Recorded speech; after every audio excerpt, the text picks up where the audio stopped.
This episode is sponsored in part by our friends at Vultr, spelled VULTR, because they're all about helping save money, including on things like, vowels. So what they do is they are a cloud provider that provides surprisingly high performance cloud compute at a price that, well, sure, they claim it is better than AWS's pricing, and when they say that, they mean that it's less money. Sure, I don't dispute that. But what I find interesting is that it's predictable. They tell you in advance on a monthly basis what it's going to cost. They have a bunch of advanced networking features. They have 19 global locations and scale things elastically, not to be confused with openly, which is apparently elastic and open. They can mean the same thing sometimes.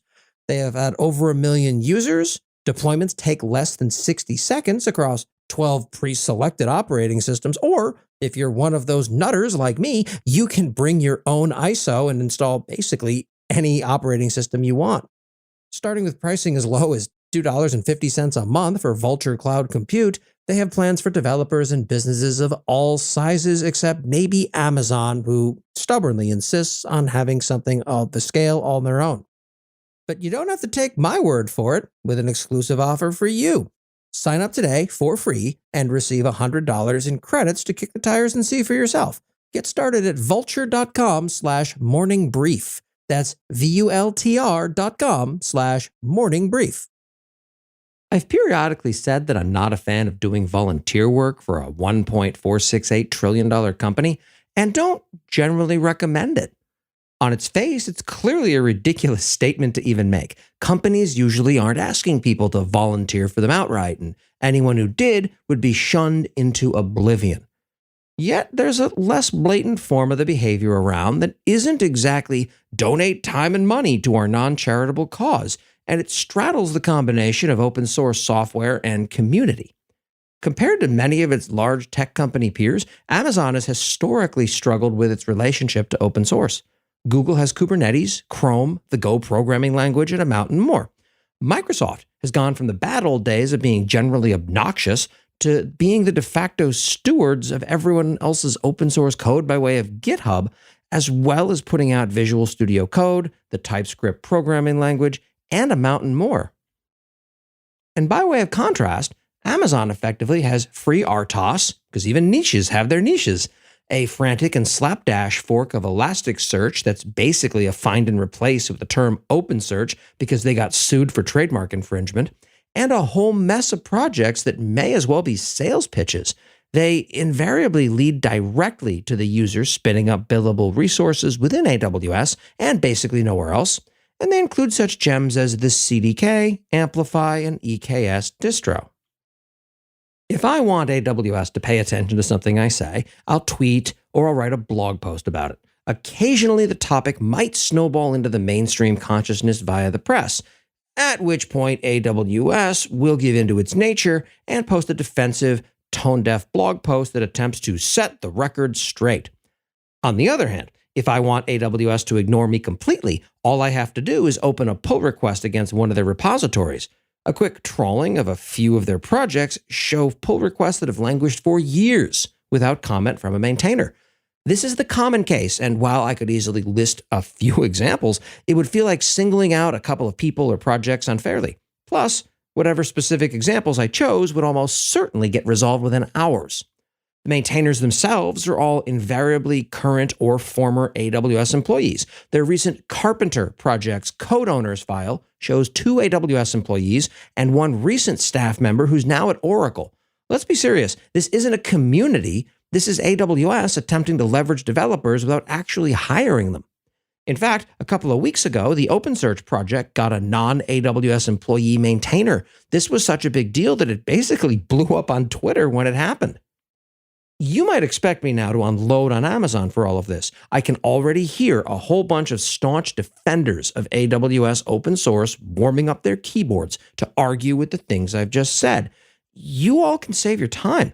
Everything I've said so far is not only accurate, but I also posit that it's just fine, and I think Amazon is proceeding in a way that's perfectly sensible and completely fair. Today's episode is brought to you in part by our friends at Minio, the high-performance Kubernetes native object store that's built for the multi-cloud, creating a consistent data storage layer for your public cloud instances, your private cloud instances, and even your edge instances, depending upon what the heck you're defining those as, which depends probably on where you work. It's getting that unified is one of the greatest challenges facing developers and architects today. It requires S3 compatibility, enterprise-grade security and resiliency, the speed to run any workload, and the footprint to run anywhere, and that's exactly what Minio offers. With superb read speeds in excess of 360 gigs and a 100 megabyte binary that doesn't eat all the data you've got on the system, it's exactly what you've been looking for. Check it out today at min.io/download and see for yourself. That's min.io/download, and be sure to tell them that I sent you. There's no duty laid upon large open source companies to open source projects for the larger community. A number of very successful companies have contributed far less to the open source ecosystem in their entire history than AWS does in a given year. I also don't think that AWS is doing anything wrong when it takes an open source project and turns it into a hosted service. Even things like Amplify and the CDK are great marketing. Keep all that stuff going. The actual problem with AWS's open source position is instead how they consistently, and in my opinion, incorrectly, try to shape a narrative where they're contributing to the open source ecosystem at a level that's on par with its big tech company peers. They are not contributing at that level. The suggestion that they are is laughable, and it's when they start trying to make the case that they're somehow this great friend to open source that they start looking more than a little ridiculous. Of course, AWS isn't putting out transformative open source work that folks who aren't AWS customers can easily take advantage of. This isn't intended to besmirch the hard work of folks at AWS who are building and releasing things that do benefit AWS customers any. It's merely pointing out that they're not a charity. Somewhere, somehow, the internal AWS message of what open source is and should be about got corrupted. Amazon, and any company, is there to make money, not be your friend. If it can do things that align with its business objectives and also foster a sense of community, it can and arguably should do those things. If it doesn't, then that's fine too. Just don't choose the latter and then tell me you're doing the former.